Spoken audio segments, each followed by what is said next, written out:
Да закройте же воду! Закрой воду, дурак!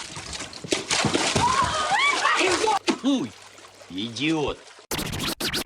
Всем привет! Поговорим сегодня о защите, об ограничении усугубления уже случившегося факта протечки. Итак, антипотоп – это система автоматического отключения воды при затоплении протечки, которая предназначена для защиты бытовых, административных, производственных помещений от затопления водой. Вся система представляет три базовых элемента, на которых выстраивается защита. Это контролер управления, исполнительное устройство и датчик затопления. Контролер управления в свою очередь делится на три модификации: 4/2, 4.2.12, 4.4S. Исполнительные устройства делятся на два типа: электромагнитные клапаны и шаровые краны с сервоприводом. Датчики одни и варьируются только количеством от 4 до 20. Так как контролеров у нас 3, значит и моделей для Visio у нас тоже будет 3. Это QA4/2, QA4/2.12 и QA4/4S. При выборе того или иного контролера в начальном окне появляется небольшое описание, которое в свою очередь предоставляет следующие шаги модификации электрического щита. Габаритный размер фигуры выполнен в масштабе 1:1. Все действия, которые могут разломать целостность шаблона, заблокированы.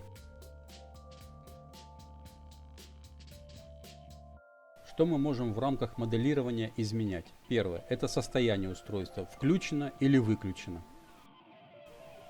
Второе – аварийное срабатывание, включено или выключено. И третье – наименование зоны контроля одного датчика или группы датчиков. В дальнейшем такие настройки будут способствовать улучшенному восприятию всей схемы целиком, как на экране монитора, так и при выводе на печать. Контроллер занимает место 5 модулей. И еще один модуль занимает автоматический выключатель номиналом в 1 А.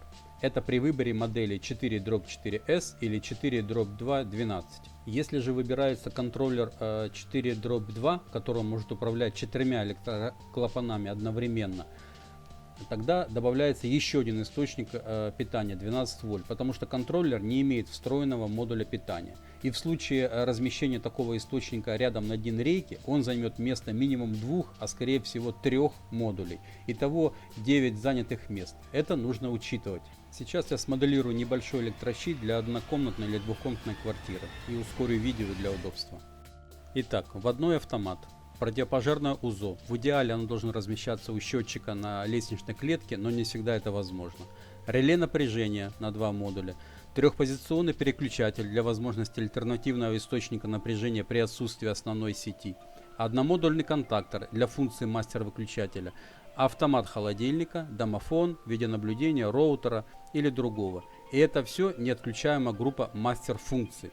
И далее из-за недостатка места доставим DIF-автомат на ванную комнату, DIF-автомат на кухонную зону, а также на розетки комнат и автоматический выключатель на освещение в квартире. И если в защите антипотоп применяется нормально закрытые электромагнитные клапана, то можно обеспечить перекрытие водоснабжения в квартире во время отсутствия жильцов. Например, уходя из дома на работу, вы щелкаете по мастер-выключателю, он в свою очередь обесточивает катушку контактора и отключаются все потребители, кроме холодильника, домофона, видеонаблюдения, роутера или котла, обеспечивающий комфортный уровень температуры. И по итогу все розетки с утюгами отключены и вода перекрыта. Красота, и вы спокойны. Итак, благодаря моделированию становится возможным спрогнозировать результат.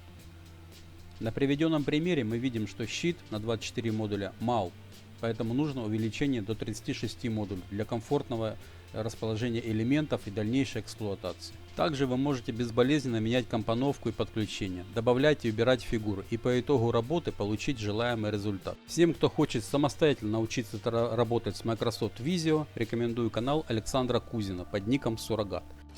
Благодарю вас, доктор.